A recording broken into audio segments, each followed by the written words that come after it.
Walang kamalay-malay na inabutan lang ng lalaki ng raketa ang babae. Hindi niya inaasahan na halos mamatay ang babae dahil sa bigat nito, dahil ang raketang ito ay gawa sa purong bakal na bakal. May bigat itong 500 gin, pero nilinlang siya ng kanyang guro na 100 gin lang daw ito. Inutusan pa niya ang babae na mag-ensayo gamit ang raketang ito ng 1,000 beses araw-araw dahil ito lang ang paraan para magkaroon ng pag-asa ang babae na manalo sa kampyonato ng table tennis. Simula noon, araw-araw nang nagsasanay ang babae gamit ang paraan ng kanyang guro. Isang araw, nakita niya ang kanyang kuya sa training court na nag-ensayo sa pag-aakalang makakakuha siya ng ilang teknik. Hindi niya inaasahan na kahit isang ordinaryong serve ay hindi masalo ng kanyang kuya at natumba pa ito dahil sa bola. Kaya naman, gusto ring subukan ng babae para malaman kung mahina ba ang kuya niya o talagang mahirap saluhin ang bola. Mahirap pa talaga ang suanlong serve.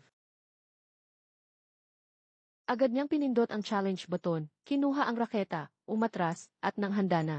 Isang malakas na bola ang pinakawalan, ngunit hindi niya inaasahan na sa isang simpleng palo lang ay natamaan na niya ito. Inakala ng babae na hindi ito mahirap, lingid sa kanyang kaalaman, ang ginawa niyang ito ay nakakuha ng atensyon ng coach. Buong lakas niyang pinukpok ang bola, na naging sanhi ng pagguho ng buong pader nang makita ito. Gulat na gulat ang lahat, hindi nila inaasahan na may makakatalo sa Xuan Long serve. Alam niyo ba, ang bilis ng Xuan Long serve. Hindi man lang makita ng ordinaryong tao ang anino ng bola, kahit ang kasalukuyang henyo sa table tennis ay hirap itong saluhin. Ngunit hindi lang niya ito nasalo, ginamitan pa niya ng matinding lakas para ibalik ang bola sa pader. Napagtanto ng coach na hindi ito biro, at agad na inutusan ang kanyang mga tauhan na hanapin ang Diyos ng bola na ito lingid sa kanyang kaalaman. Ang Diyos ng bola na hinahanap niya ay kasama sa mga kalahok, at siya pa ang babaeng probinsyana na minamaliit nilang lahat, ngunit walang pakialam ang babae sa kanilang tingin. Dahil papatunayan niya sa pamamagitan ng kanyang galing na hindi siya isang baguhan, ang unang round ng kompetisyon ay ang pag-serve gamit ang raketa. Kung sino ang makabasag ng pinakamaraming bote ang siyang mananalo. Ang unang sumabak ay ang kanyang ate na nakabasag ng 6 na bote, pasado.